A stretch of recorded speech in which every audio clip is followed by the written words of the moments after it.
Hello दोस्तों। आज के इस वीडियो में दोस्तों हम पढ़ेंगे रेलवे में पूछे गए विज्ञान के महत्वपूर्ण प्रश्नों को डिस्कस करेंगे। यदि दोस्तों आप एएलपी की तैयारी कर रहे हो या टेक्नीशियन की तैयारी कर रहे हो, आरपीएफ हो या ग्रुप डी हो या रेलवे के किसी भी विभाग की आप तैयारी कर रहे हो, तो यह वीडियो जो है आप सबके लिए बहुत महत्वपूर्ण होगी। तो दोस्तों विज्ञान के कुल 10,000 एमसीक्यू प्रश्नों की सीरीज की यह पहली वीडियो रहेगी। तो दोस्तों वीडियो को बिना स्किप किए अंत तक जरूर देखिएगा। चलिए शुरुआत करते हैं यहाँ पे पहले प्रश्न से। चलिए दोस्तों शुरुआत करते हैं यहाँ पे पहले प्रश्न से। पहला प्रश्न है, रेडियोधर्मिता की एसआई इकाई क्या होती है? तो दोस्तों रेडियोधर्मिता की एसआई इकाई होती है बेकुरल। बेकुरल इसका सही उत्तर हो जाएगा। दोस्तों इसकी हम व्याख्या पढ़ लेते हैं। हम दोस्तों जानते हैं कि भौतिक राशियाँ कुल कितनी होती हैं? कुल भौतिक राशियाँ 7 होती हैं। लंबाई, द्रव्यमान, समय, विद्युत धारा, ताप, पदार्थ की मात्रा और ज्योति तीव्रता। तो दोस्तों लंबाई का मात्रक क्या होता है? मीटर होता है। द्रव्यमान का मात्रक किलोग्राम होता है। समय का मात्रक सेकंड होता है। और विद्युत धारा का मात्रक एम्पियर होता है। ताप का मात्रक केल्विन होता है। और पदार्थ की मात्रा का मात्रक क्या होता है दोस्तों? मोल होता है। ज्योति तीव्रता का मात्रक क्या होता है? कैंडिला होता है। अगला प्रश्न देख लेते हैं दोस्तों। दूसरा प्रश्न है, भार की एसआई इकाई क्या होती है? तो दोस्तों भार की एसआई इकाई क्या होती है? न्यूटन। न्यूटन दोस्तों इसका सही उत्तर हो जाएगा। इसकी व्याख्या पढ़ लेते हैं दोस्तों। एसआई पद्धति में भार का मात्रक न्यूटन होता है। अन्य भौतिक राशियों के एसआई मात्रक निम्नलिखित हैं। कुछ दोस्तों इसमें भौतिक राशियाँ दिया हुआ है जिसके मात्रक जो है निम्नलिखित हैं। वही दोस्तों जो हमने ऊपर आपको बताया था कि 7 भौतिक राशियाँ होती हैं, जैसे लंबाई, द्रव्यमान, समय, विद्युत धारा, ताप, ज्योति तीव्रता, पदार्थ की मात्रा। इन सभी के मात्रक को दोस्तों अभी हमने आपको पीछे बताया है। चलिए अगले प्रश्न में चलते हैं दोस्तों। प्रश्न नंबर यहाँ पे तीसरा है, निम्न में से किस राशि का मात्रक कैंडिला होता है? तो दोस्तों किसका मात्रक कैंडिला होता है? जो तीव्रता का मात्रक जो होता है वो कैंडिला होता है। अगला प्रश्न देखेंगे दोस्तों, संवेग की एसआई पद्धति में इकाई क्या होती है? तो दोस्तों संवेग की एसआई पद्धति में इकाई क्या होती है? किलोग्राम मीटर पर सेकेंड होता है। तो ऑप्शन बी जो है इसका सही उत्तर हो जाएगा। अब दोस्तों हम संवेग के बारे में कुछ पढ़ लेते हैं। यहाँ पे व्याख्या दिया हुआ है, किसी वस्तु के द्रव्यमान एवं उस वस्तु के वेग के गुणनफल को वस्तु का संवेग कहा जाता है। वस्तु का संवेग एक सदिश राशि है। संवेग एक संरक्षित राशि है, अर्थात किसी वियुक्त निकाय का कुल संवेग क्या होता है? स्थिर रहता है। संवेग का सूत्र क्या होता है दोस्तों? द्रव्यमान गुणित वेग होता है और इसका मात्रक किलोग्राम मीटर पर सेकंड होता है। अगला प्रश्न देखते हैं दोस्तों। प्रश्न नंबर यहाँ 5वां है, विद्युत आवेश का एसआई मात्रक क्या होता है? विद्युत आवेश का एसआई मात्रक कूलाम होता है। कूलाम इसका सही उत्तर हो जाएगा दोस्तों। व्याख्या पढ़ लेते हैं दोस्तों कि विद्युत आवेश क्या होता है। पदार्थों को परस्पर रगड़ने से उनमें आकर्षित करने का गुण उत्पन्न हो जाता है तथा उनमें संचित गुण को आवेश कहते हैं। आवेश दोस्तों 2 प्रकार का होता है, धन आवेश तथा ऋण आवेश। इन्हें यह नाम अमेरिकी वैज्ञानिक बेंजामिन फ्रैंकलिन ने दिया था और इसका एसआई मात्रक क्या होता है दोस्तों? कूलाम होता है। अगला प्रश्न देखेंगे। प्रश्न नंबर 6 है, प्रकाश वर्ष डैश इकाई है? तो दोस्तों प्रकाश वर्ष किसकी इकाई है? दूरी की। दूरी की जो है इकाई क्या होती है? प्रकाश वर्ष। इसकी व्याख्या पढ़ लेते हैं दोस्तों कि प्रकाश वर्ष जो है क्या होता है। प्रकाश वर्ष दोस्तों ये दूरी की इकाई होती है। प्रकाश वर्ष बहुत लंबी दूरी को मापने के लिए उपयोग में लाया जाता है। और दोस्तों एक प्रकाश वर्ष बराबर होता है 9.46 × 10⁻15 मीटर होता है। हमें ये पता है दोस्तों कि दूरी मापने की सबसे बड़ी इकाई क्या होती है? पारसेक होती है। और दोस्तों एक पारसेक में 3.26 प्रकाश वर्ष होता है और एक पारसेक बराबर कितना होता है? 3.08 × 10⁻16 मीटर होता है। अगला प्रश्न देखते हैं दोस्तों। प्रश्न नंबर यहाँ पे 7वां है, प्रकाश वर्ष नामक इकाई का उपयोग डैश के मापन के लिए किया जाता है? तो दोस्तों प्रकाश वर्ष नामक इकाई का उपयोग जो है वो दूरी मापन के लिए किया जाता है। अगला प्रश्न देखेंगे दोस्तों। प्रश्न नंबर 8वां है, प्रतिरोध की एसआई इकाई क्या होती है? तो दोस्तों प्रतिरोध की एसआई इकाई जो होती है वो ओम होता है। और दोस्तों हम जानते हैं कि ओम का नियम क्या होता है? ओम का नियम दोस्तों होता है V = IR होता है। अगला प्रश्न देख लेते हैं दोस्तों। प्रश्न नंबर यहाँ पे 9वां है, किस भौतिक राशि का मात्रक ओम होता है? तो दोस्तों हम जानते हैं ओम किसका मात्रक होता है? प्रतिरोध का मात्रक क्या होता है? ओम होता है।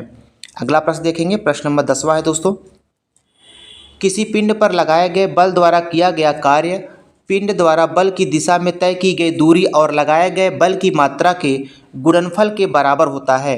तो दोस्तों निम्नलिखित में से कौन सी कार्य की इकाई नहीं है?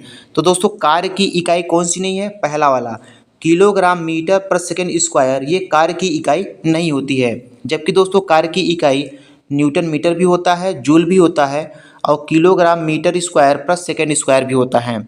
इसकी व्याख्या पढ़ लेते हैं दोस्तों।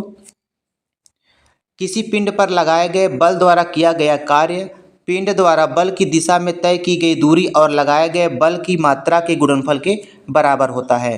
तो दोस्तों हम जानते हैं कि कार्य बराबर क्या होता है, बल गुणते विस्थापन होता है, W बराबर F इंटू डी होता है। अगला प्रश्न देखते हैं दोस्तों, प्रश्न नंबर 11 है, लेंस की शक्ति की एसआई इकाई क्या होती है। लेंस की शक्ति की एसआई इकाई दोस्तों डायोप्टर होता है। इसकी व्याख्या पढ़ लेते हैं दोस्तों कि लेंस की क्षमता किसे कहते हैं। तो दोस्तों लेंस की क्षमता किसे कहते हैं, लेंस की फोकस दूरी के व्युत्क्रम को लेंस की क्षमता कहते हैं। लेंस की फोकस दूरी के व्युत्क्रम को लेंस की क्षमता कहते हैं। यदि किसी लेंस की फोकस दूरी मीटर में हो तो उसकी क्षमता P बराबर 1/F डायोप्टर होती है। और दोस्तों लेंस की शक्ति का जो एसआई मात्रक होता है वो डायोप्टर होता है और इसे D से व्यक्त किया जाता है।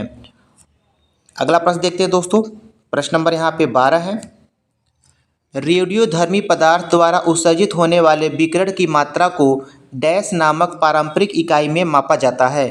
तो दोस्तों रेडियोधर्मी पदार्थ द्वारा उत्सर्जित होने वाले विकिरण की मात्रा को क्यूरी नामक पारंपरिक इकाई में मापा जाता है।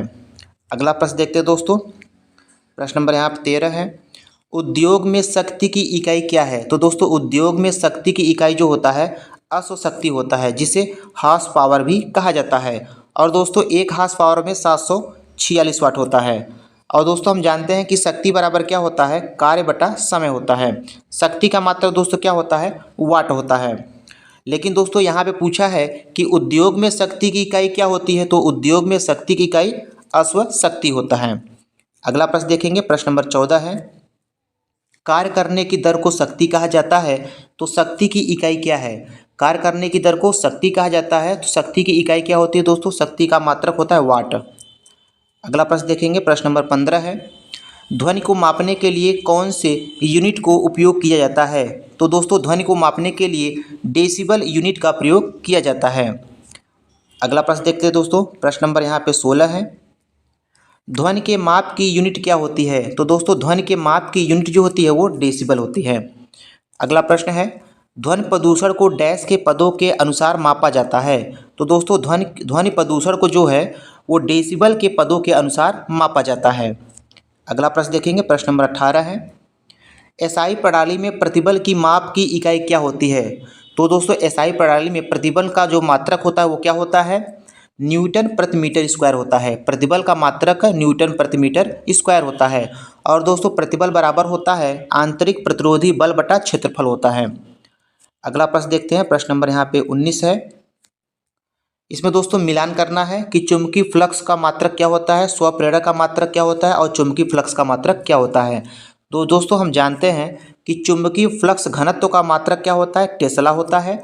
और स्वप्रेरण का मात्रक क्या होता है, हेनरी होता है। और चुंबकीय फ्लक्स का मात्रक वेबर होता है। अगला प्रश्न देखेंगे, प्रश्न नंबर 20 है, अपवर्तनांक का मात्रक क्या होता है। तो दोस्तों अपवर्तनांक का कोई मात्रक नहीं होता है। और अपवर्तनांक क्या होता है दोस्तों, कि किसी माध्यम का अपवर्तनांक वह संख्या है जो यह बताती है कि उस माध्यम में विद्युत चुंबकीय तरंग की चाल किसी अन्य माध्यम की अपेक्षा कितना गुना कम या अधिक है। तो दोस्तों अपवर्तनांक का मात्रक कोई नहीं होता है। अगला प्रश्न देखेंगे, प्रश्न नंबर 21 है, निम्न में से किसे जूल में मापा जाता है। तो दोस्तों जूल में किसको मापा जाता है, ऊर्जा को जो है जूल में मापा जाता है। प्रश्न नंबर अगला देखेंगे दोस्तों, यहाँ भी दोस्तों कुछ भौतिक राशियाँ दिया है, उनके मात्रक को देख लेते हैं। जैसे ऊर्जा और कार्य का मात्रक क्या होता है, जूल होता है। वेग का मात्रक क्या होता है दोस्तों, मीटर पर सेकेंड होता है। और बल का मात्रक क्या होता है, न्यूटन होता है। शक्ति का मात्रक वाट होता है। दाब का मात्रक पास्कल होता है। और तरंगदैर्घ्य का मात्रक क्या होता है, एंगस्ट्रॉम होता है। अगला प्रश्न देखेंगे, प्रश्न नंबर 22 है, निम्नलिखित में से किसकी इकाई ऊर्जा की इकाई के बराबर होती है। तो दोस्तों कौन सा ऐसा इकाई है जो ऊर्जा की इकाई के बराबर होता है। हम जानते हैं दोस्तों ऊर्जा का मात्रक क्या होता है, जूल होता है। और कार्य का भी मात्रक क्या होता है, जूल होता है। तो इसका सही उत्तर हो जाएगा कार्य। अगला प्रश्न देखते हैं दोस्तों, प्रश्न नंबर 23 है, शक्ति की इकाई को क्या कहा जाता है। दोस्तों शक्ति की इकाई को वाट कहा जाता है। इसका मतलब है शक्ति का मात्रक क्या होता है, वाट होता है। इसकी व्याख्या पढ़ लेते हैं दोस्तों कि शक्ति या विद्युत शक्ति वह दर होती है जिस पर कोई कार्य किया जाता है या ऊर्जा संचारित होती है। शक्ति बराबर होता है P बराबर W/T होता है। अगला प्रश्न देखते हैं दोस्तों शक्ति का एक और मात्रक होता है। शक्ति का मात्रक वाट भी होता है और साथ ही साथ जूल प्रति सेकंड भी होता है। अगला प्रश्न है निम्नलिखित में से किसकी कोई इकाई नहीं होती है। तो दोस्तों सापेक्षिक घनत्व का जो है वो कोई इकाई नहीं होती है। सापेक्षिक घनत्व का मात्रक नहीं होता है। व्याख्या पढ़ लेते हैं दोस्तों। यहाँ पे घनत्व का मात्रक क्या होता है, किलोग्राम प्रति घन मीटर होता है। दाब का मात्रक क्या होता है, न्यूटन प्रति मीटर स्क्वायर या पास्कल होता है। विस्थापन का मात्रक क्या होता है दोस्तों, मीटर होता है। अगला प्रश्न देखेंगे, प्रश्न नंबर 25 है एम्पियर सेकंड जो है वो किसकी इकाई होती है। एम्पियर सेकंड किसकी इकाई होती है दोस्तों, इसका सही उत्तर हो जाएगा आवेश। आवेश इसका सही उत्तर हो जाएगा। इसकी व्याख्या पढ़ लेते हैं दोस्तों। एम्पियर सेकंड जो है वो विद्युत आवेश की इकाई होती है। आवेश प्रवाह की दर को क्या कहा जाता है, धारा कहते हैं। तो दोस्तों हम जानते हैं कि धारा बराबर होता है आवेश बटा समय होता है। अब दोस्तों यदि हम आवेश का मान निकालेंगे तो कितना हो जाएगा, Q बराबर IT हो जाएगा। अगला प्रश्न देख लेते हैं दोस्तों। प्रश्न नंबर 26 है गैलन सामान्यतः डैश इस्तेमाल किया जाता है। तो दोस्तों गैलन सामान्यतः जो है वो आयतन की माप के रूप में इस्तेमाल किया जाता है। और दोस्तों एक गैलन में लगभग 3.785 लीटर होता है। अगला प्रश्न देखेंगे, प्रश्न नंबर 27 है अनौपचारिक रूप से खगोलीय दूरी को व्यक्त करने के लिए लंबाई की कौन सी इकाई का प्रयोग किया जाता है। तो दोस्तों अनौपचारिक रूप से खगोलीय दूरी को व्यक्त करने के लिए प्रकाश वर्ष इकाई का प्रयोग किया जाता है।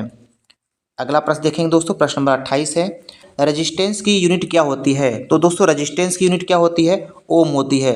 रेजिस्टेंस को दोस्तों हिंदी में क्या कहते हैं, प्रतिरोध कहते हैं। तो प्रतिरोध का मात्रक क्या होता है, ओम होता है। और दोस्तों विद्युत धारा का मात्रक क्या होता है, एम्पियर होता है। शक्ति का मात्रक वाट होता है। प्रतिरोध का मात्रक ओम होता है। विभवांतर का मात्रक वोल्ट होता है। अगला प्रश्न देखेंगे दोस्तों। ये प्रश्न दोस्तों कई बार एग्जाम में पूछा जा चुका है।